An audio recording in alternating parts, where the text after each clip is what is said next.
Hello everyone, welcome to week 2. So this is your homework for week 2 and we're looking at what they believed was the best way to treat your illness. So the best way of thinking about this is, well, we know what caused illness or what they believed did. So now let's flip it and think, well, if they thought that caused it, that's the sensible way to treat it. And this is a really good topic to gain some easy marks on. So, as you well know, they believed that an imbalance of the 4 humours made people ill. So, if you had too much yellow bile, black bile, blood or phlegm, you'd become poorly. So that was Hippocrates' idea, wasn't it? And it was added to, as we know, by Galen, who talks about the theory of opposites. Now, physicians would use things like bleeding, where they'd use bloodletting or leeches as a form of treatment if you had too much blood. They'd use purging, either using laxatives that make you poo everywhere, or by using things to make you throw up, to purge yourself. So they make you throw up everywhere, and that would get rid of yellow bile, whereas pooing everywhere would get rid of your black bile. Now, they would tend to use lots of herbal remedies. Now, these remedies, we still use many of these today. You might have some hot honey, maybe with some lemon, if you've got a sore throat. And these herbs were traditionally used by housewives. And the term midwife literally means wise woman, because women were often the ones doing the healing. Now, the other person who was responsible for you getting ill was obviously God, the big man upstairs. And people believed that if he was unhappy with you, you'd get ill. So you might do some praying, speak to God. You might even go on a pilgrimage, go on a journey to a holy site and ask to be forgiven for your sins. So you might take a lucky charm or something that Jesus touched himself, and this would absolve you, this would remove you of all of your sins. You might even pay a little bit of money to the church and have your sins removed. Now, surgery at this point was pretty desperate. They'd do amputations, the removal of a limb, and they'd do caesareans. So the treatments are very, very basic. The likelihood of you dying from surgery was very high, and there was a big lack of understanding in how to best treat illness, because they didn't know what made people ill in the first place. Now, the second one, this is all about la Renaissance. So we're talking about the 1500s to the 1700s. We're talking Da Vinci. We're talking lots of a love of the antiquities. We're talking this period we'll get some progress, but most of it's the same. So we're still based on the ideas of the 4 humours. All of those things we just said about Hippocrates, using too much blood, yellow bile, black bile, phlegm, an imbalance of the 4 humours was still true. They still used bleeding, they still used purging, they still used herbal remedies. They even believed in God, and they even carried on going on pilgrimages. They even carried on with the same use of amputations, use of caesareans. It was the same thing. But, and this is a big but, it's like Nicki Minaj wandering through, there were some changes. So, some of these are important. The exam boards like to focus on these ones, so we need to know these. They also bring in some new chemical cures. So Paracelsus, for example, starts treating syphilis with mercury. So mercury actually makes you go mad. But he started using it to treat syphilis.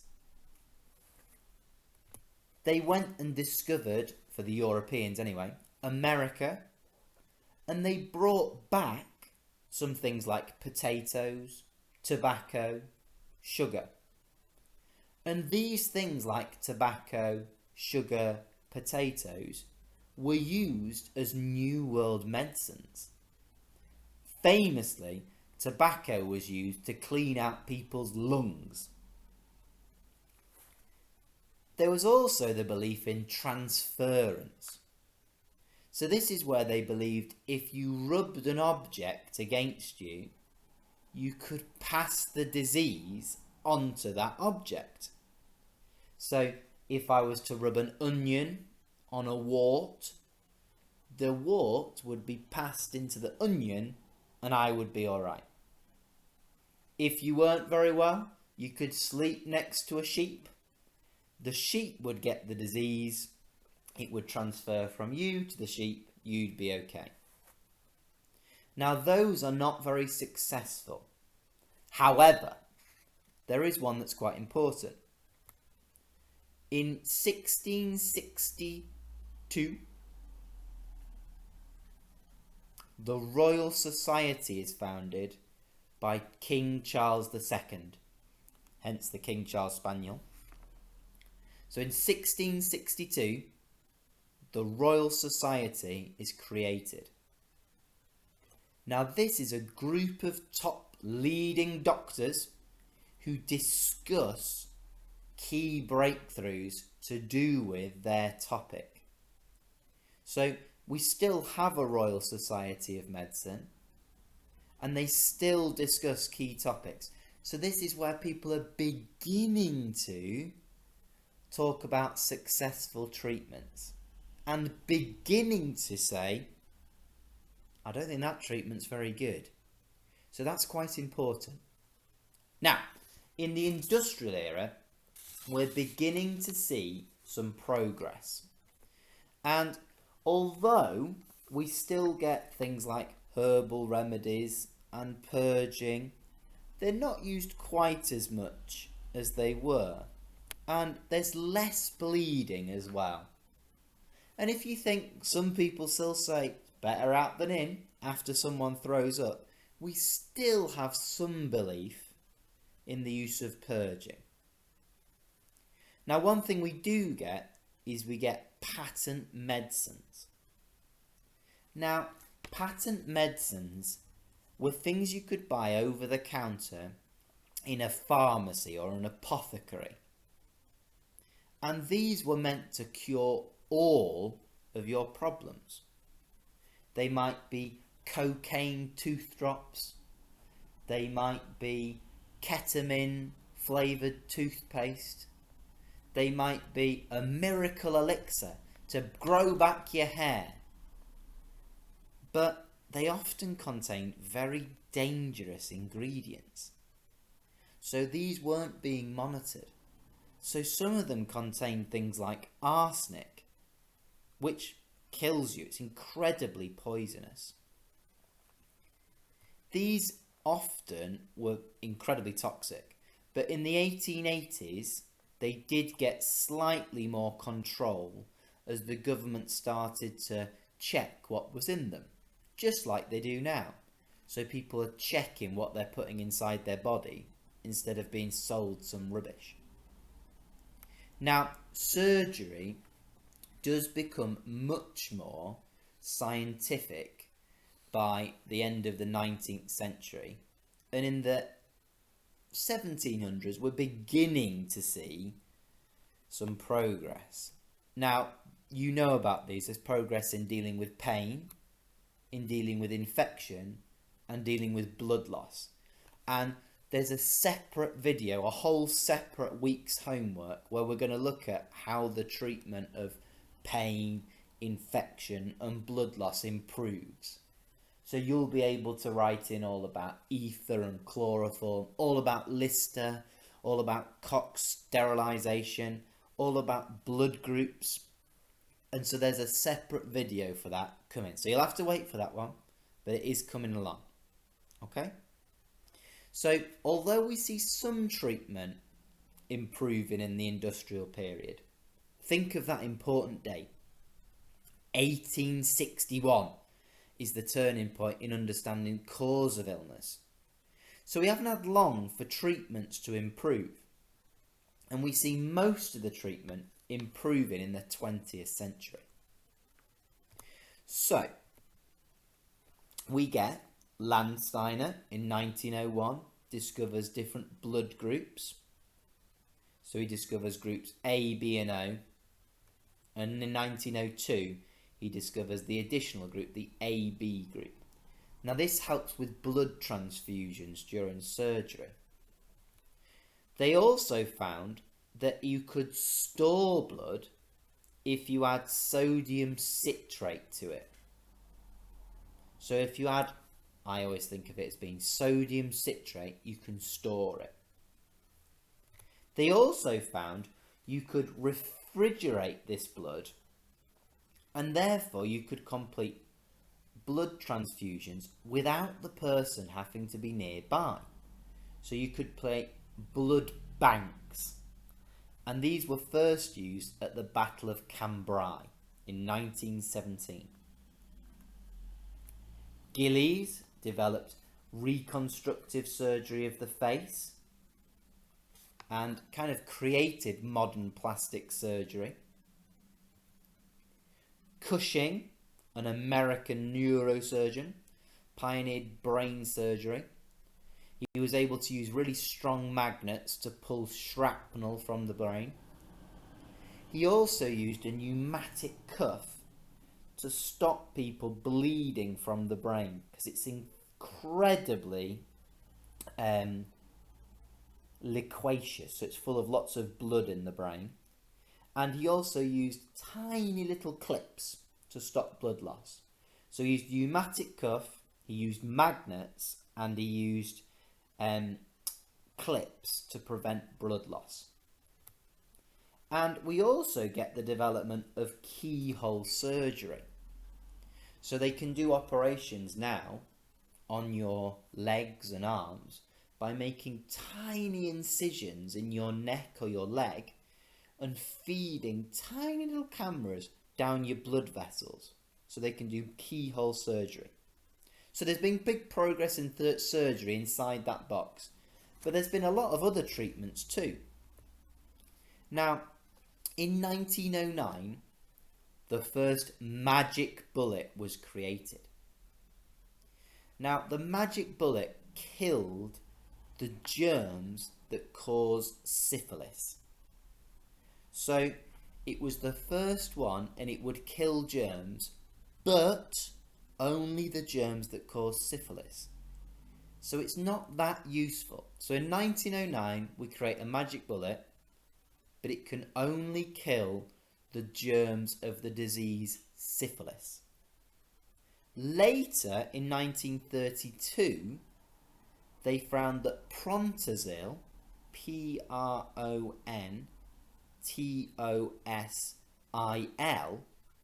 would stop blood poisoning. And that famously was used on Winston Churchill. Now, crucially, penicillin was developed really during the Second World War. So it was discovered in 1928, but it was mass produced by Florian Chain in the Second World War. And 2.3 million doses were used on D-Day. So in the Second World War, 2.3 million doses were used of penicillin. Now, penicillin is so important. It's that weird stuff that tastes of banana that you have to stick in the fridge when you're ill. And it is an antibiotic. Now, crucially for us, it comes about because individuals like Florian Chain push it forward. the government fund it and actually make a whole centre at the University of Oxford to help produce it. And it's used during the Second World War.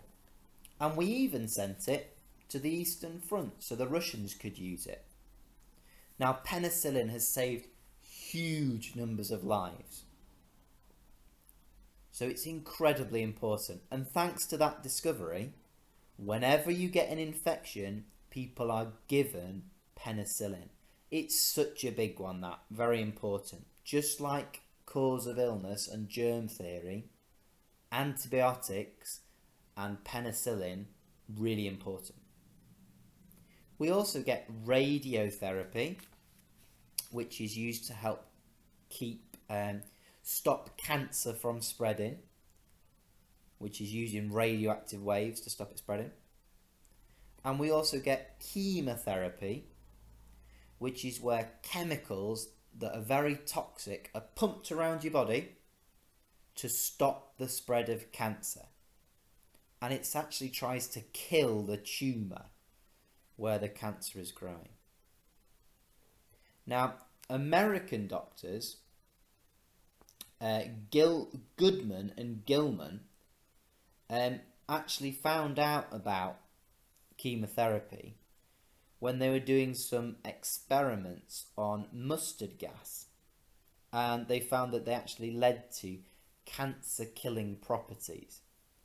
And more recently, they've done some amazing work where they've got photosensitive chemicals. So you take a drug through a tablet and it goes into your bloodstream, and then they can fire a light on the bit of your body where your tumour is. That activates this chemical and causes it to explode, and it kills the cancerous cells. So it's another way of helping with the treatment of illness. So, over time there, you've seen that the treatment of illness has improved. We are now able to treat nearly all diseases, viruses and colds with different chemical cures and drugs. And we've seen massive progress in the treatment because there's been massive progress in what we believe causes illness. I hope that was helpful, everyone. Next week, we're on to the care of the sick, I believe. Thanks ever so much. Goodbye.